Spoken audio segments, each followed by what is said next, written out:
you're gonna leave me, then just do it. Don't take it slow, don't be gentle. No, I just gotta know if you're gonna leave me, then just do it. That was so cute. I am literally crying. I know. I was like, is it weird if I get teary-eyed? Oh my God. I just thought it would be so fun because here we are. We've done 6 books, and I just So cute. to commemorate. And like I said, I was looking for little things to do as breaks between reading.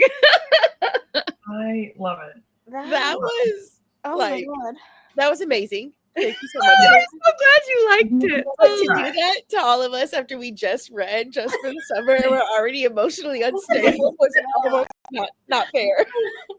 Oh gosh. But that was amazing.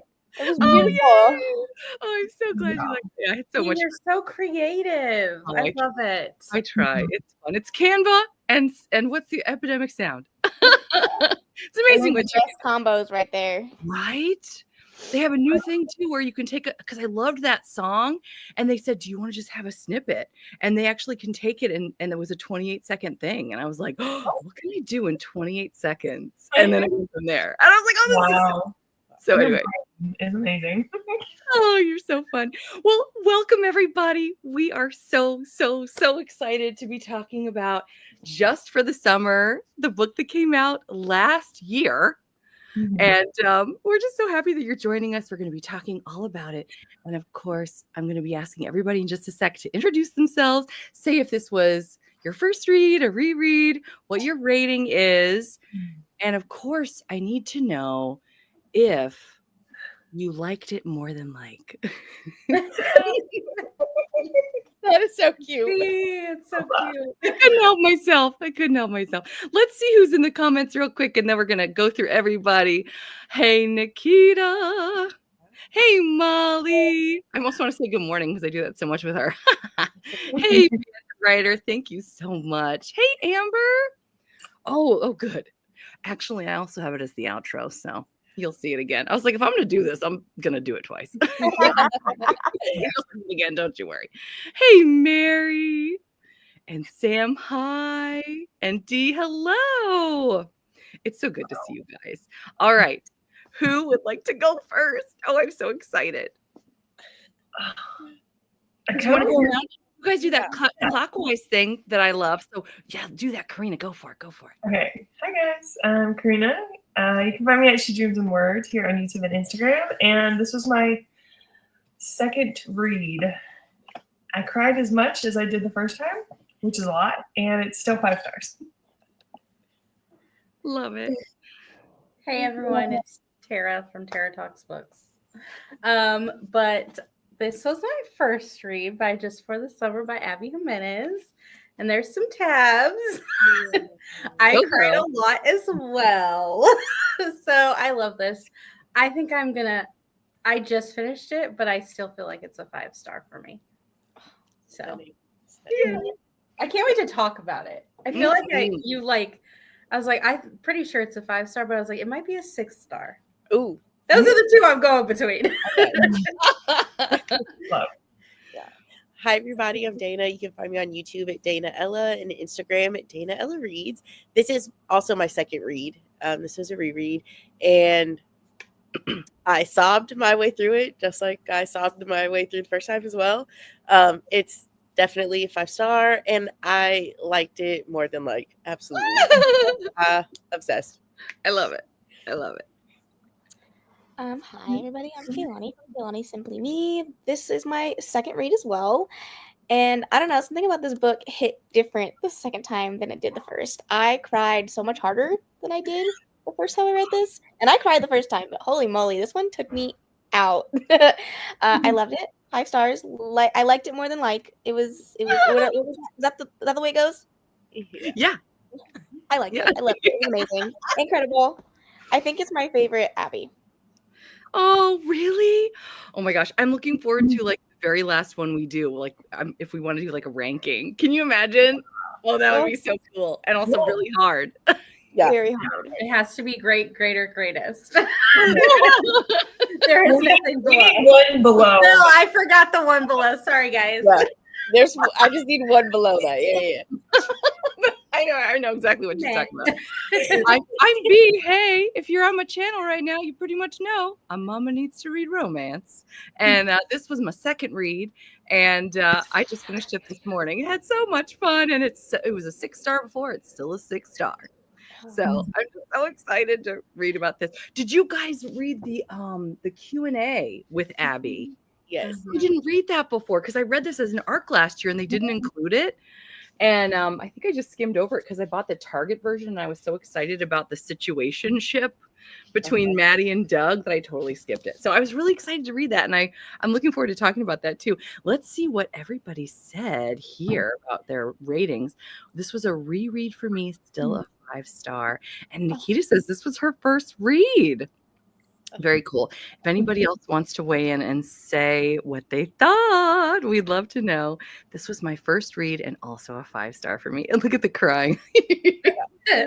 We all know about that, right? Oh my gosh. Well, gosh, where should we jump in? I mean, we could always start with one of my favorite things is favorite moment. We could talk about that and just see where it takes us. There's so many. Or There's so just a good moment that you'd like to talk about. I think one of mine, my favorite, was when he gave her the unicorn gift.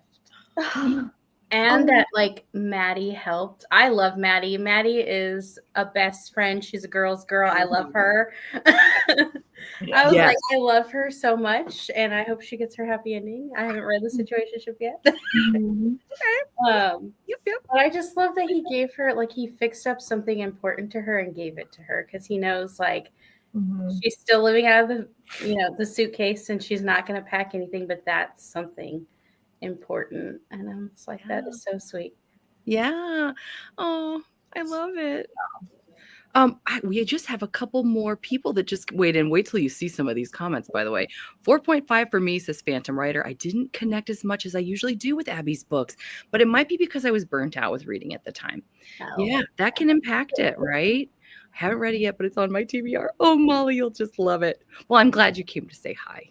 So glad. A second read for Mary, 5-star, only because I don't give 6 stars. And here comes the kicker. Nikita says it's a 2.5. I have to know. This is going to get interesting. I love it. I'm hoping that she's going to say she's just kidding, but dang. I tell you. Yeah. I have so many moments that I love, but I fell in love with Justin immediately. Initially I was kind of wondering about the plot when I first heard about this. I was like, what? It's about 2 people that are fake dating or whatever because they're trying to break a curse, and it felt like a really shallow, silly reason, but so quickly it just gets deeper.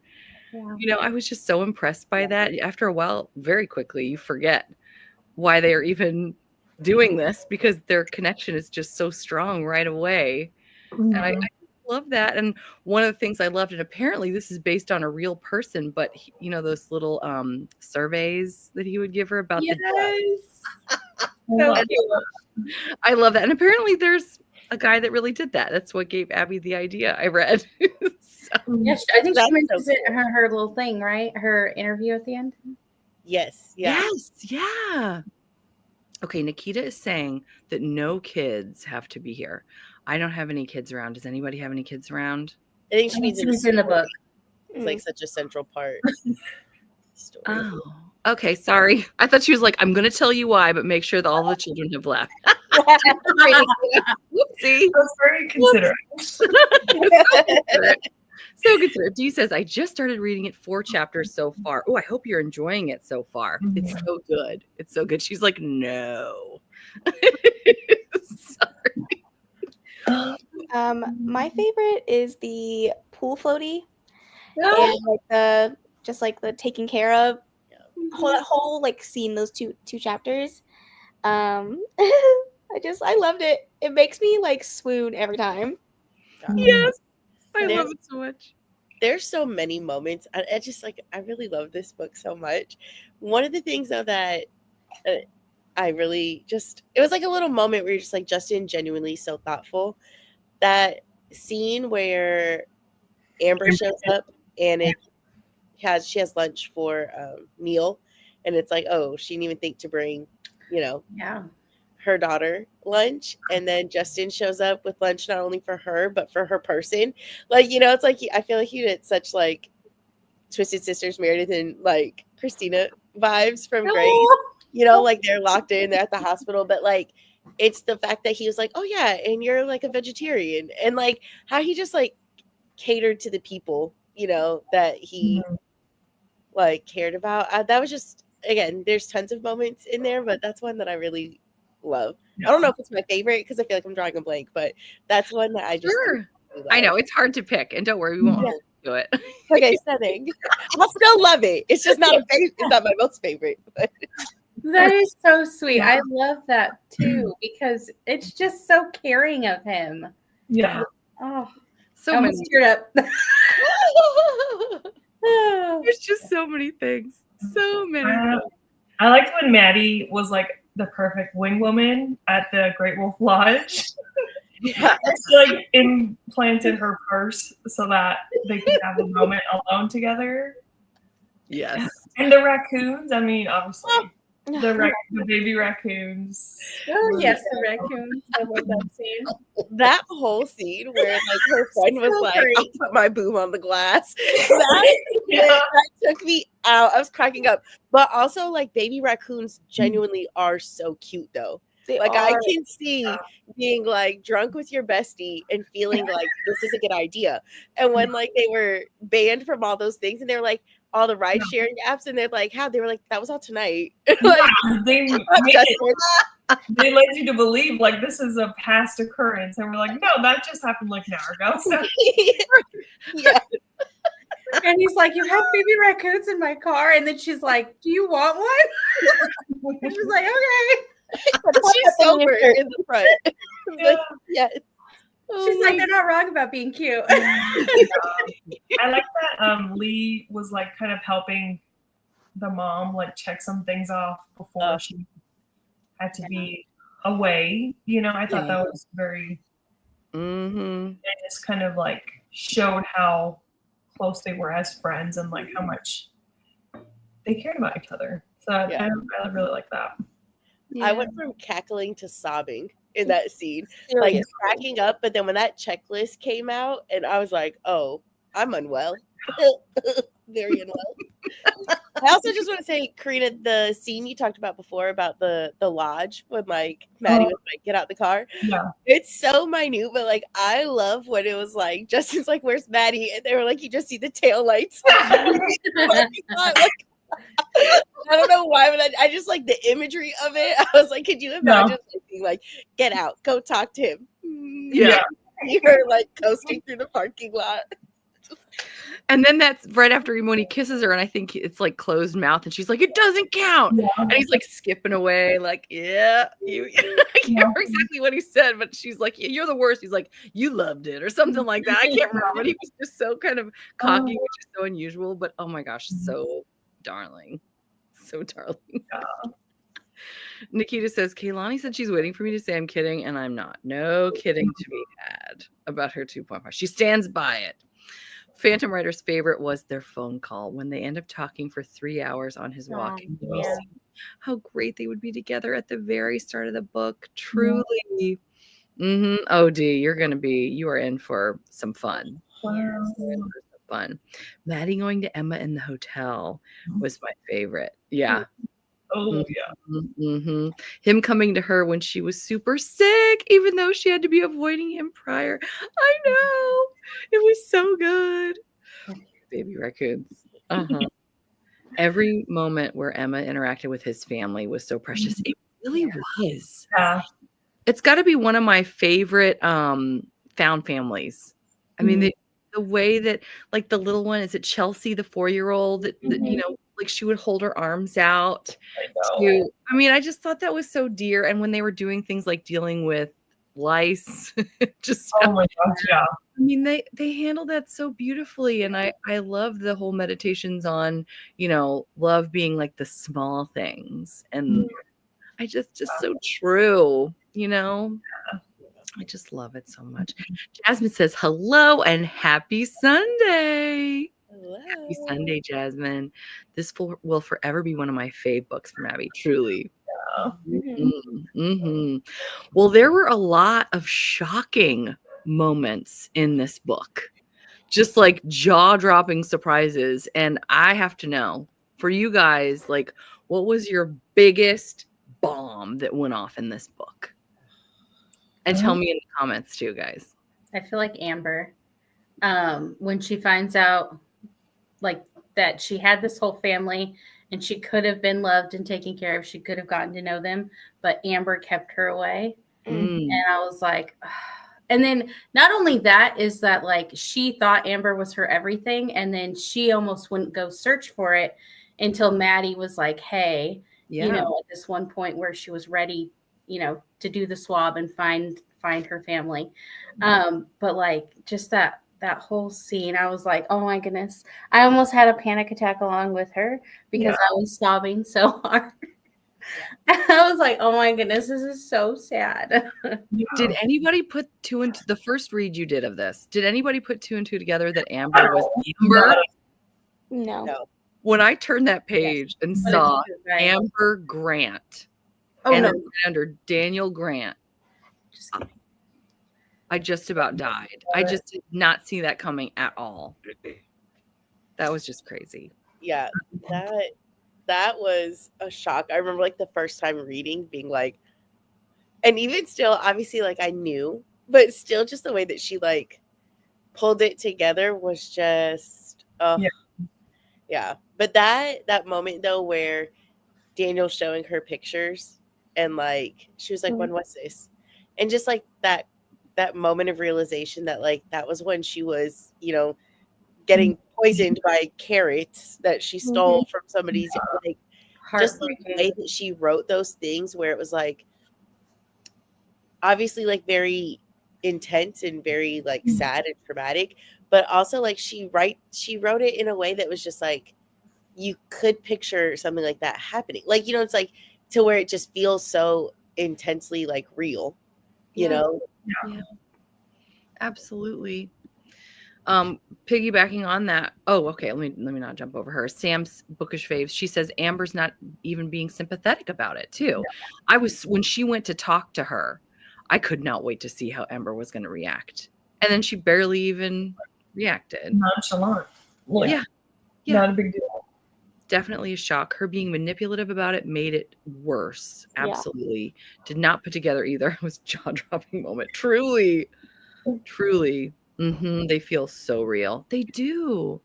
They do. And then she also puts us in this weird position of empathy versus anger. I really struggled with that because it's like, okay, we know there's something wrong with Amber. Yeah. We also still be furious with Amber. You know what I mean? Yeah. And just the way that Emma was so like, she had rose-colored glasses, you know, with everything in life, no matter, like we saw how she was raised and like not having that. So her outlook on life was just so beautiful. And I don't know how she did it, you know, because I don't think I would be that like empathetic with other people, you know?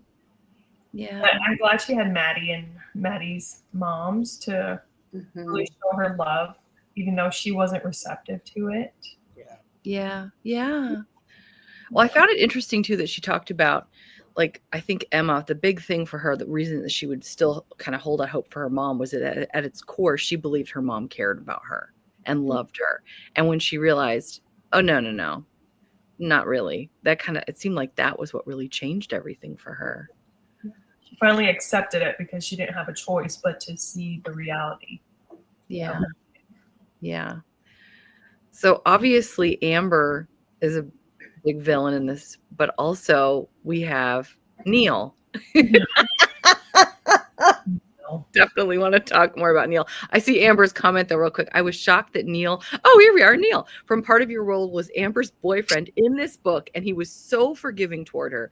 Therapy works. Yeah. There you go. His reaction to like the house being burnt down and just like Neil's still an ick, okay, but like But therapy does work, and like there is, you know, when you want to break those cycles in your life, like it takes hard work, but Yeah. you know, there's obviously like there can be light at, you know, on the horizon for you. But I think too, just like sometimes things just feel like such a burden, and I feel like everything that went on with that house and all the things, like just that he had such a physical, I think, like release from it. But I will say I love in the question and answer, you know, like that she talked about how she was going to give Neil a happy ending, and like her beta readers basically were like, no, like we're glad that you let him go to therapy, but I don't want to see Yeah. him with the HEA right now.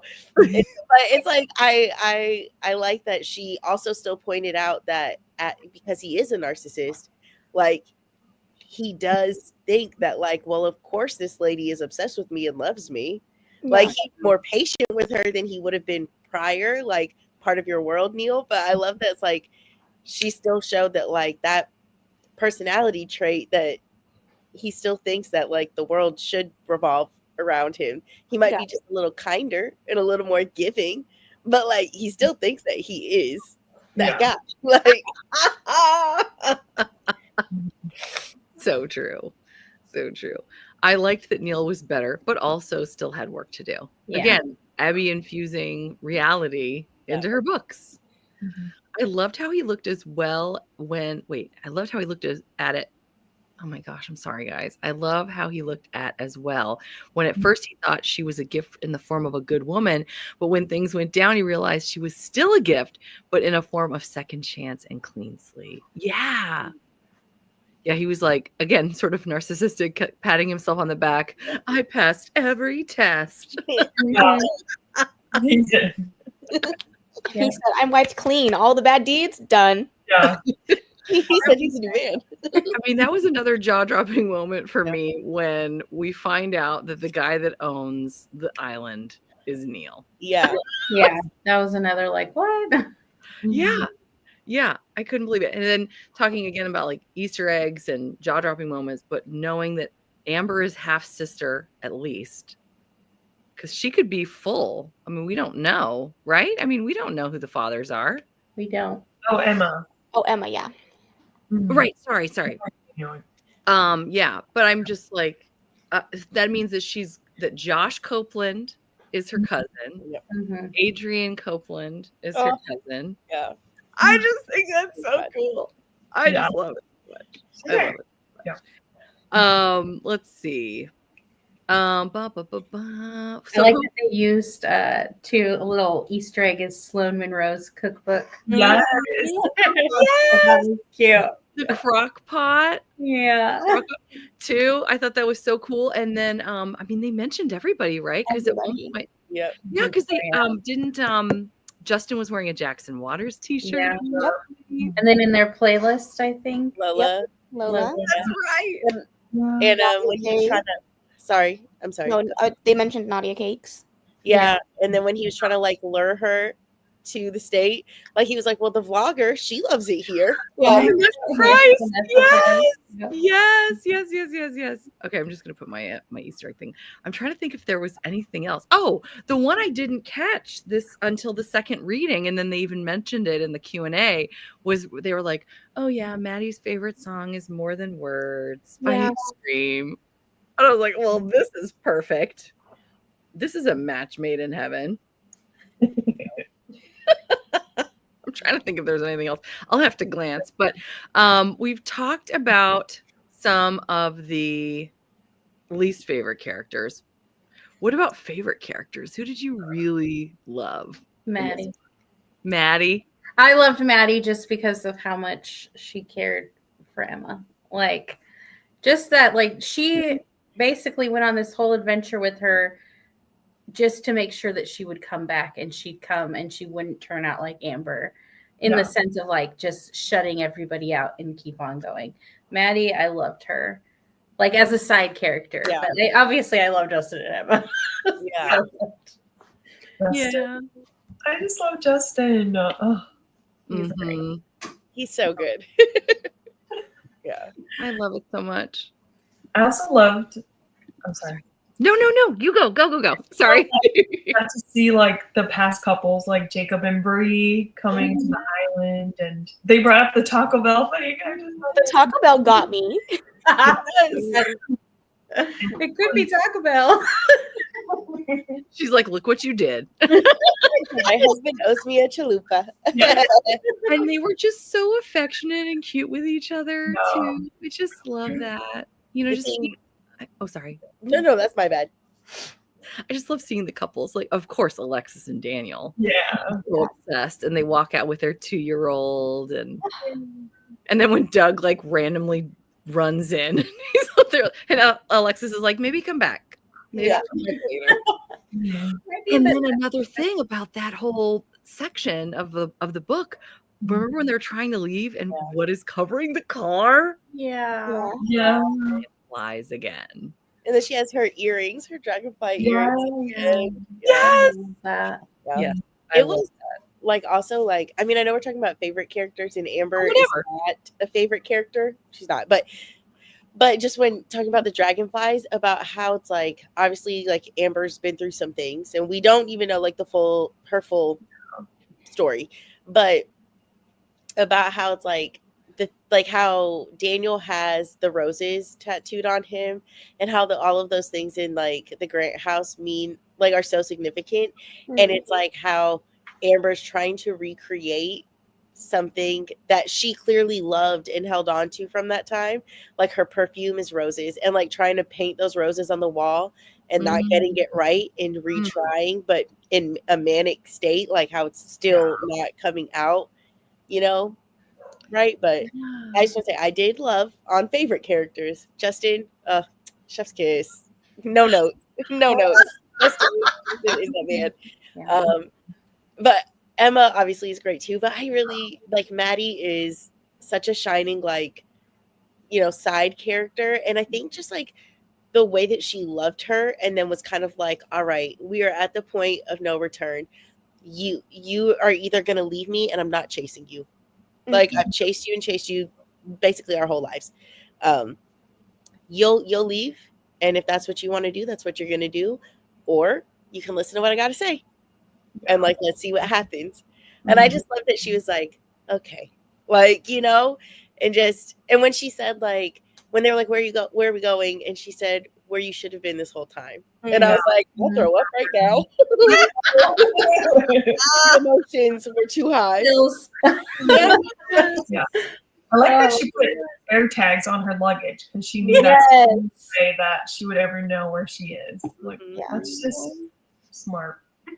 That's I so agree. yeah, that's what I was thinking too. It's so funny because, you know, thinking of like discussion questions, and I was of course scouring just to see if there was anything else cool to talk about. But everything I saw in my different research was like, what do we think about Maddie doing that? It was an invasion of privacy. And I thought, I mean, I guess, I mean, a lot of people have air tags in their luggage. Yeah. But I mean, I thought, like you guys were saying, it's kind of brilliant. And I mean, she would only ever be able to do that once before. Yeah. Emma's like, okay, I'm getting these, you know. She also knew that if she was ever running from her, like she would only need to use it once. Yeah.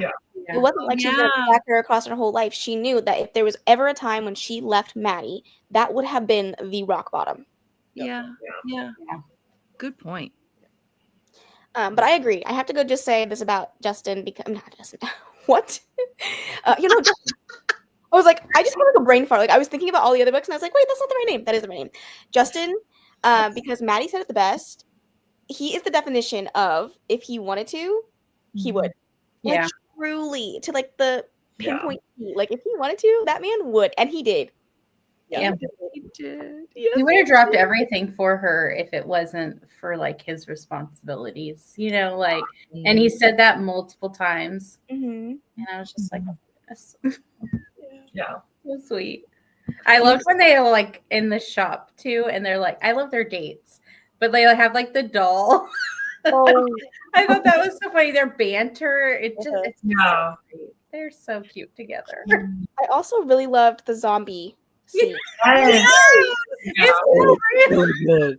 The Zombie. I just love when you said that. I was like, that is perfect. Well, actually. doesn't it tie back to when we're talking? What's the other book where they talk about I would take you in the Friend zombies? zone. Yeah. Mm. So kind of like Wait, right? Or is it the friend Is zone? it friend zone or is it like too It short? might be Happy Ever After playlist. I was picturing when they were No, it's in one the of friend those. zone. Remember, she's on his back, and they're going to like TP somebody else's, like Kristen and Josh's, or no, Oh. Sloan and Brandon's house. I'm getting all I don't confused. remember. Characters. There's so That many was characters. zombie Amazing that you thing. can pull that It might out. be part of your world. I think it's part of your world. Oh, And they're asking about like what would you bring on your if Yeah. the world ended? Yes, Yeah. that's right. I love too though that so sorry. You made me think of something. I'm so sorry, Tara. My brain No, go jumped ahead. You're fine. 7 steps. But the two siblings obviously didn't know they were siblings, but how they both had like that catchphrase, like Daniel and like Grace cost you nothing. And then like Emma's, I can't remember it word for word, but like about being like empathetic, you know? And I was just like, not you both with a little, it's got to be the Grant Heart of Gold minus Amber. It's got to Yeah. be like, Yeah, it was like empathy over anger or something. Yeah. yeah. I said, in a world where you can choose anger or empathy, always choose empathy. Yeah.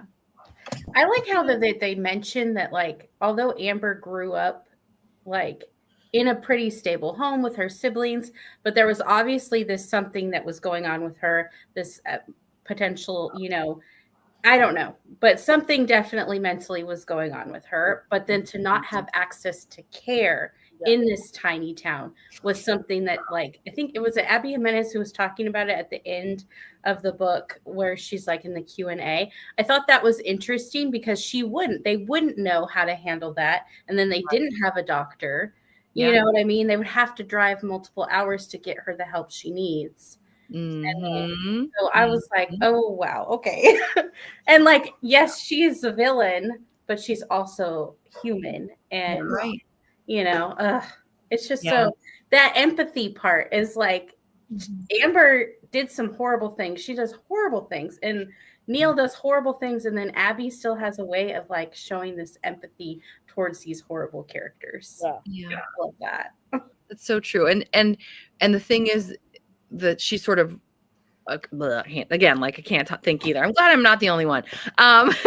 We all seem to be we're all just sort of recovering from the read, I think. Seriously. Words are hard right now. Is your brain braining? I know, right? But yeah, I think you can empathize to a point, and then you have to draw boundaries. Yeah. That's the hard part. Like, when do I finally just say, okay, this person is messed up? Yeah. But that doesn't mean I get to just, let them run me over all the time. Get to that. The idea that Amber had money from when she was paid out, and that's why Emma wasn't hearing from her for so long because she didn't need anything from her. And I was like, oh my goodness, that part got me too. Mm-hmm. Mm-hmm. And thinking about, again, like she was, when they get to that summer where Maddie was 8, and they reference that multiple times, and then you find out that Amber was hanging out at a barbecue with Daniel. Grandparents. She could have been there. Yeah. And she's over there fighting for her life. Yeah. Literally. But she's like, you were mine. Yeah. She just didn't want anybody else to have her. It's terrifying. Yeah. And you didn't have her either. Like, that's the thing, is like you want nobody else to have her, but you didn't even have her when you were with her. Yeah. Mm-hmm. Wasn't there a time of, oh my gosh, a frame of time where it was like months? Yeah. Yeah. She had to take care of herself, and she was just eating at school. Like, Yeah. She said the only reason that she had it was because it was July. They were out of school. She didn't bring home extra snacks. She didn't bring home food because obviously she would have gotten food from school if it had been a school, time period. But it was July, and so that's how she was found. Basically, is when the neighbor found her, I believe, and that's what her first bout into foster care. Because she had stolen all the carrots and ate them all, turned orange, and thought she was dying. Yeah. I was like, I need help. And then that's when they were like, okay, why are you eating carrots? Yeah. and that is that my brain just went to her not asking Justin for help, but he just came anyways, when she was sick. Yeah. And one of the things I love that Abby does too, and because my brain just hooks on this as like a mom who sometimes goes on Pinterest and then goes, "Oh, it's all too much. I can't do it. I can't be that mom. I put pressure on myself." And I know a lot of us probably do that in various aspects of our life, but Justin is basically like the perfect man. And I kind of just loved, even though I don't know that this was very big to most readers, but for me, I was like, this is huge. But when he mentions that he stopped making full-on breakfasts Yes. Yeah. in the weekday mornings because he realized it was too much, and he Yeah. made sure that he was getting more sleep, and he had the kids helping out doing chores so that he wasn't just feeling constantly burned out. Yeah. Yeah. Because she could have not even included that, and he would have just been the perfect man that gets it all done and makes the delicious breakfast and does all the things. But I love that she included that because I feel like it just gives us as readers, I don't know, a feeling of, well, if he's doing that, then I can't feel too bad if I'm like, this is too much, whatever it is for me, Yeah, even before she leaves, he mentions how everything's kind of falling on him and he is feeling overwhelmed, but like she was helping him. And like now that she'd obviously had left, now it's all really, ultimately on him and how much he has to like kind of give some of the things away or everything's going to fall by the wayside. So The docking station. yeah. Oh my gosh. The docking station. That's so sweet. I love that. Yeah. When he was like, "You want to give it a test?" Yeah. That was so cute. It was like, oh, Yeah. I love their intimate moments together and how Abby again like says so much with so little. And I just love the scene where they're brushing their teeth together and she's looking at him. He goes, my eyes are up here. I'm not a piece of meat. He's like chasing her down and smiling. She said she could feel his smile. I just adore that. When he said, "I'm cutting you off," Yeah. it was like, why? So great. But I love to just kind of like in the vein of how you were saying, like kind of shedding the light on like you can't do everything all the time. Yeah. But also just like how he was so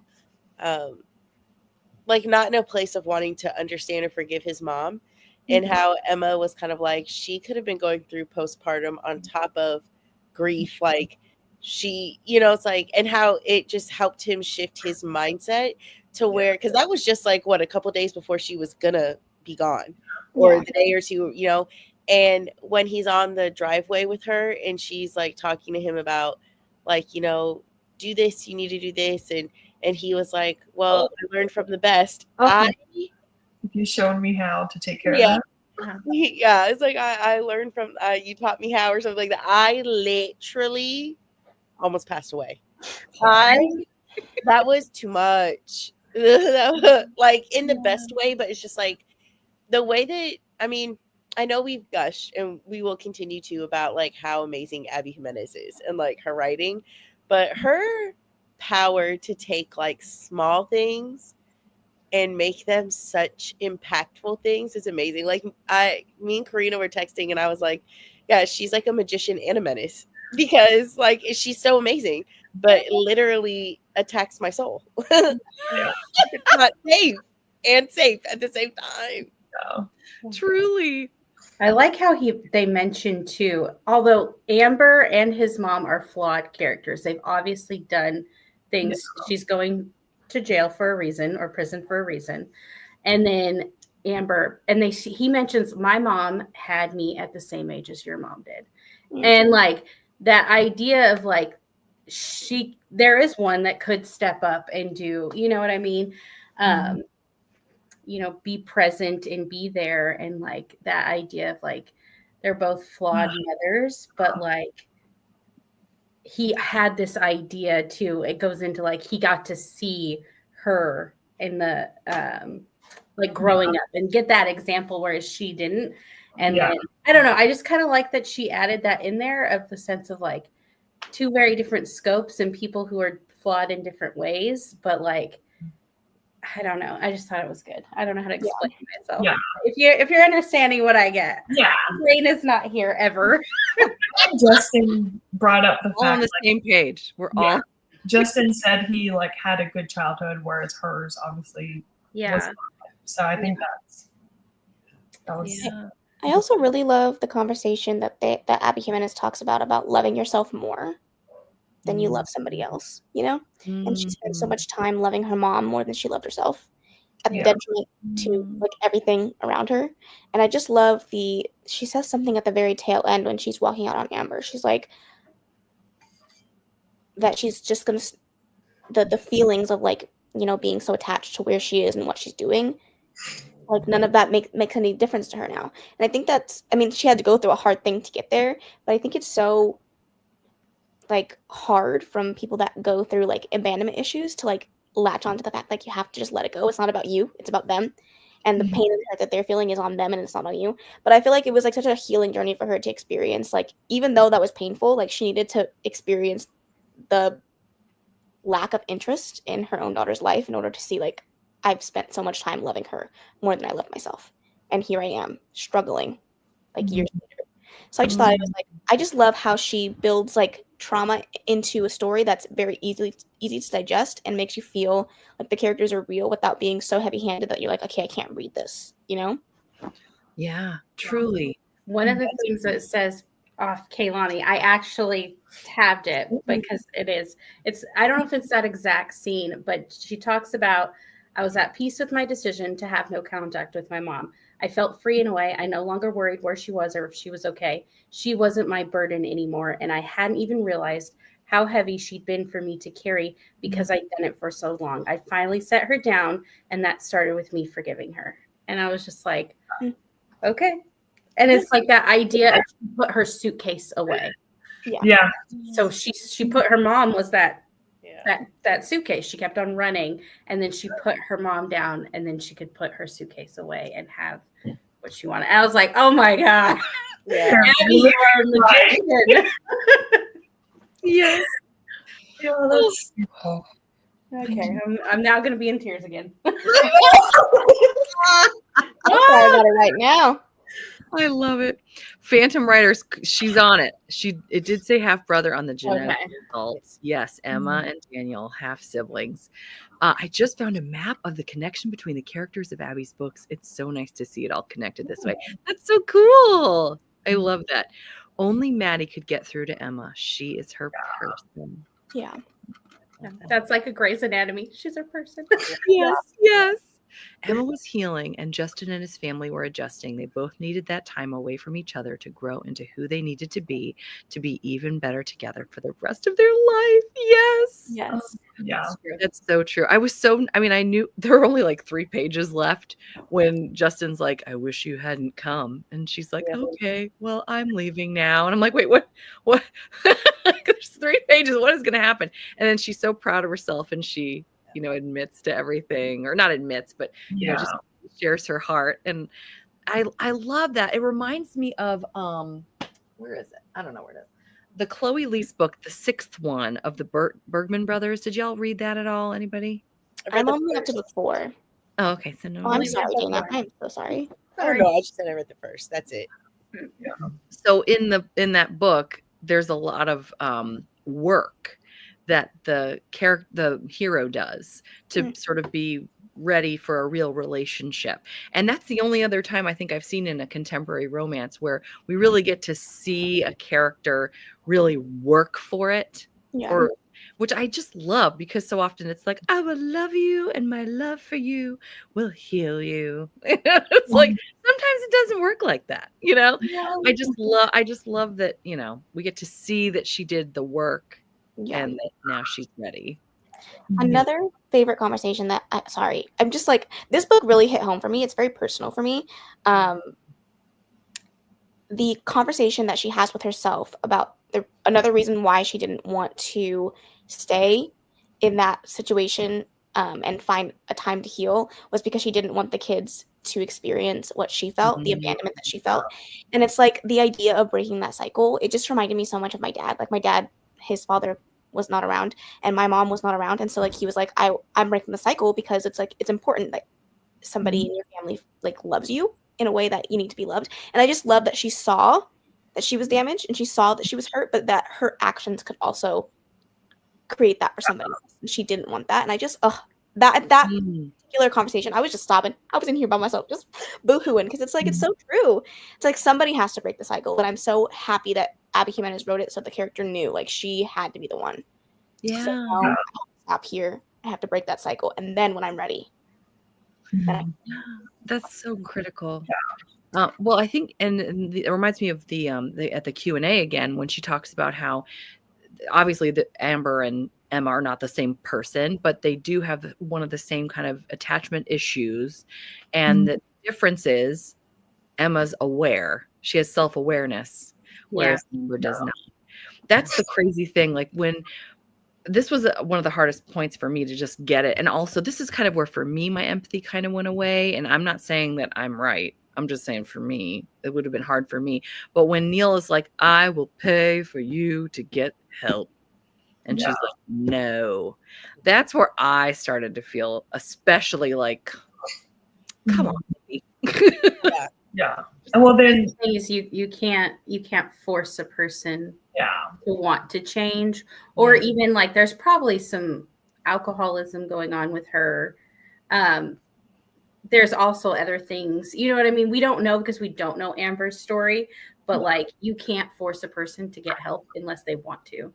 And like I like that Abby kind of showed that, like she's given everything, like and I think Emma had to see that, is that she was given, it's not that she doesn't have a chance to, it's not that she doesn't have the means to do it. She's now given this opportunity and she chooses not to do it.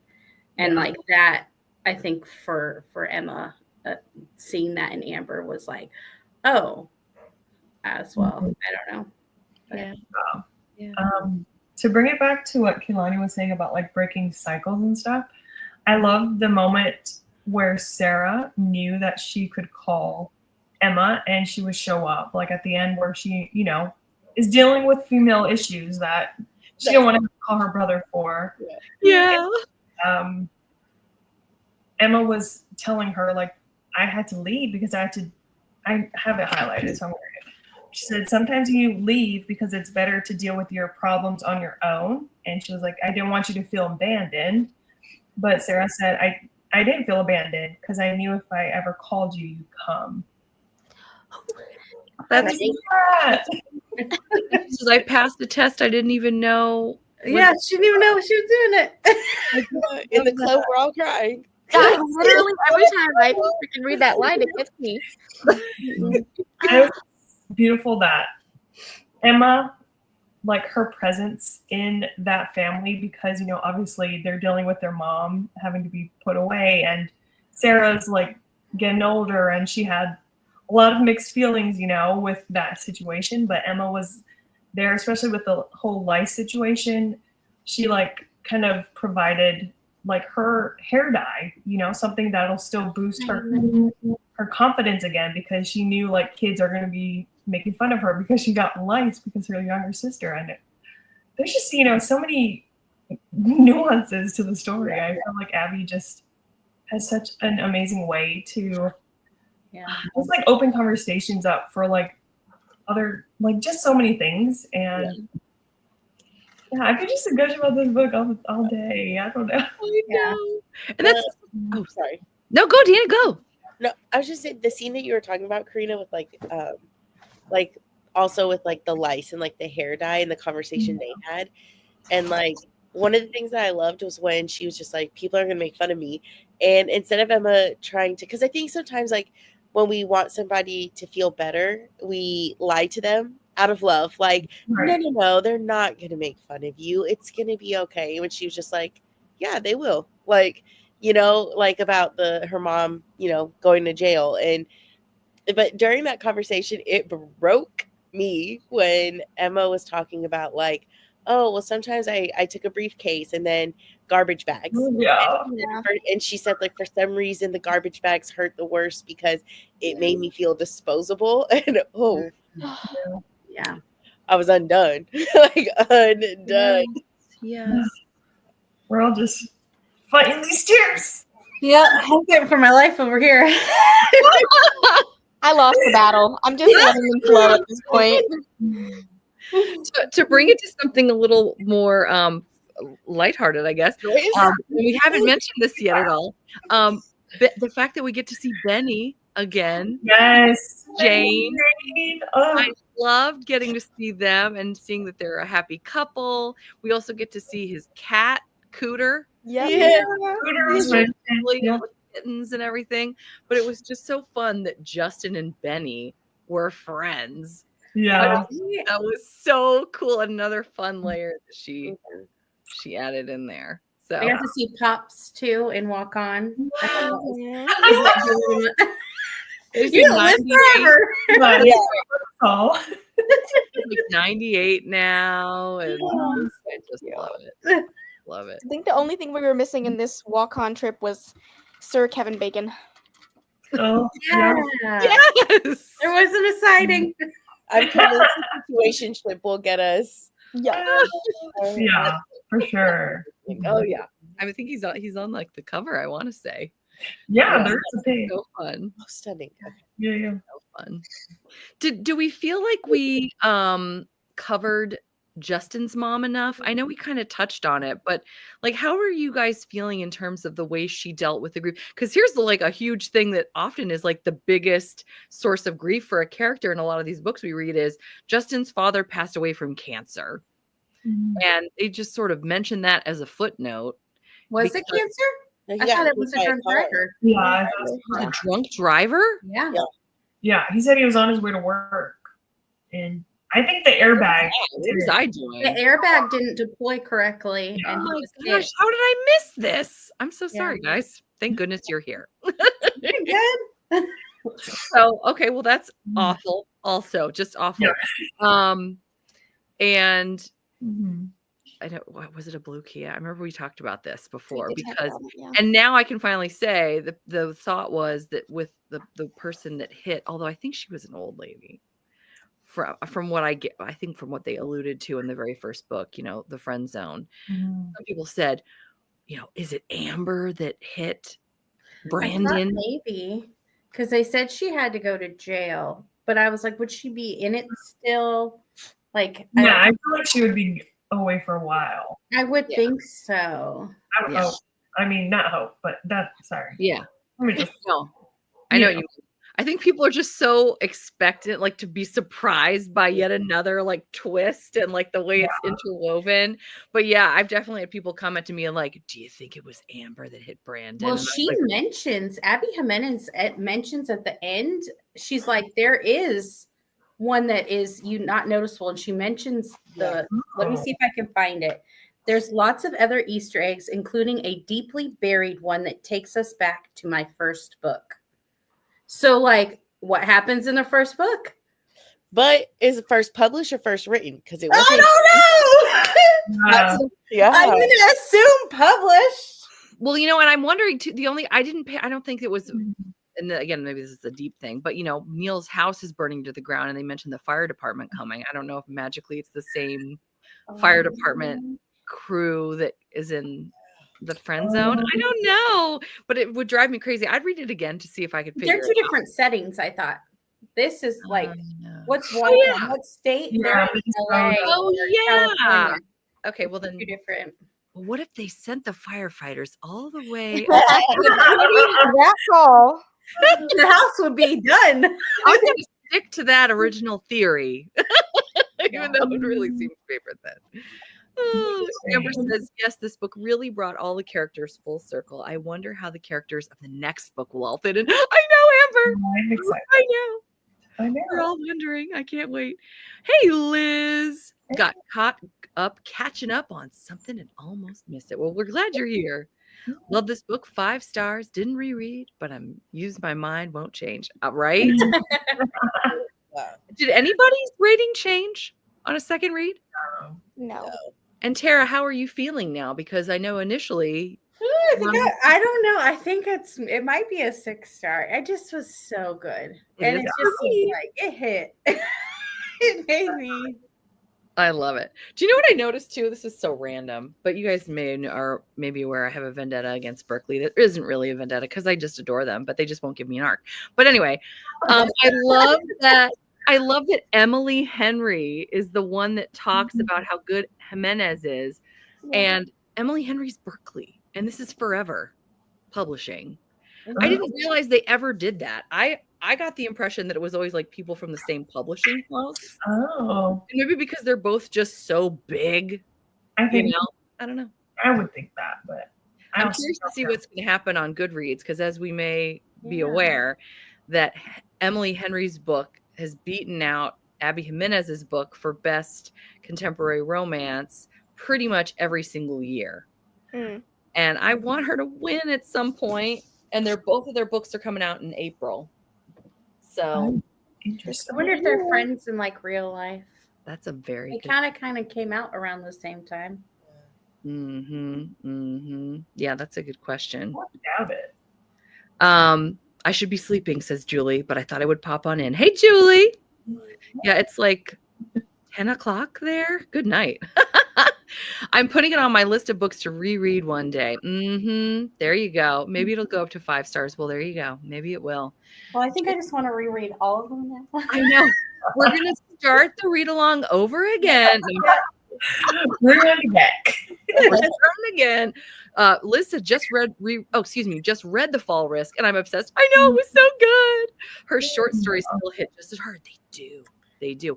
In fact, I'm glad you brought that up, Liz, because next month, April 6th, Sunday, 4:00 p.m. Eastern Standard Time, Karina over on She Dreams in Words is going to be leading us in I love that she's waving. In case you're not sure who that is, do raise your hand, Karina. Let everybody at home know. Yeah, we're going to be diving into all 3 of these awesome short stories. Worst Wingman Ever from last February, or the 24. Then we've got The Situationship and The Fall Risk, which just came out yesterday. So we'll be talking about that in April. And then we'll be finishing the read-along. Can you believe it? On May 4th, I believe, at 4:00 p.m. Eastern Standard Time on Tara's channel with Sale Romance. I'm so excited to read this book and see what we think, because for all of us, this is going to be a reread. Or excuse me, what? First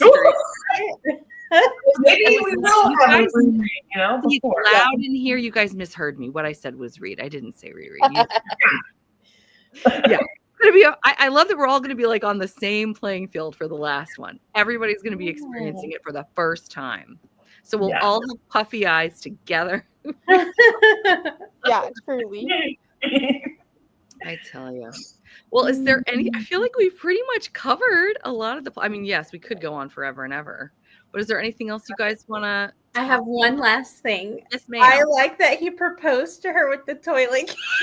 Yes. It was perfect. And then it's like a Reddit, and it's like update. Yes. Yes. Yeah. That made me smile so hard. That And is- how like everybody told him don't do it. He goes, but her best friend and her best friend's man said, do it. Yeah. I did it. Like I just Or even how when he like fake proposed in a public space, had their conversation. Yeah. Like, I love that. that was cute. I feel like these Well, are you the know what? epilogues that we need. Like sometimes epilogues are too long and wordy and over, but Yeah. this was perfect. And also a second epilogue and a bonus epilogue, and I'm like, I'm good. One's enough. Got it. one's enough. But what you just said, Dana, when she said I asked her best friend's husband or something like that, and I was like, that means Maddie and Doug are married. I was like, oh my god, I love it. Yeah. I love it so much. I love that they said like Doug needs somebody to tell him when to stop. And like Maddie is that girl to be like, and it's enough. I like that too. He mentioned how he's like scared of her. I love that part. He said he should be. Yeah. He said, I'm scared enough of her, and I can't get enough. Yeah. It's just like, and Doug deserves to be loved. You know what I'm saying? Like, he's such a goofball, but like he deserves, he wants to be loved so bad. Now he doesn't have to serenade anyone but her. And I just Exactly. For the rest of their life. She's Favorite gonna rest song. of his life. I just feel like this all, like the way she did it, everything just worked out perfectly and just landed it exactly where it needed to be. And I just laugh when I think about the first time I read Part of Your World, because I'm like, I know how these things go and these are the characters and blah, blah. And I was so sure that in the second book, Brianna was going to get with Doug. And I laugh now when I think that. I'm like, that would have been awful. Yeah. They would never have worked. We're meant to be. They were not. But they did get with their people. Yeah. It was so great. So yeah. Oh my gosh. Well, I am so excited about next month with Karina. You may remember, raised her hand earlier. So yeah, I think we can probably just say goodbye, wish everybody a great week, and mention that we're excited to see you guys in a month. And we've got the short stories go by so fast. And I think most of them are on audio as well. I don't know if they all are, but yeah, lots of fun. I don't know. Is the situationship? I think I have audio on the I other don't two. think that one. I don't think it is. I don't Okay. think But so. the other two. Yeah. Okay, Short, question. right? Are we also going to do All Roads Lead to You? That little short one for Part of the World? Oh my I don't know. gosh. Yes, Karina. Yes. Oh my gosh, I'm so glad you said that. That's Okay. right. All roads lead to here. Yeah, we were going to talk about that again. Okay. Or yeah, is that what it's called? Anyway, yes. I'll put that in the. I'll make sure to put that in the when we hype it. Okay, study. That one. Yes, that's Oh, right. well. We can't forget that one. Yay. Okay. Good job. Her brain was braining, as Tara would say. Awesome. All right. Well, we will see you guys next month. Thank you again for an amazing show. Hope you enjoy. If you haven't read it yet, you will love it. So yeah, take care. Bye.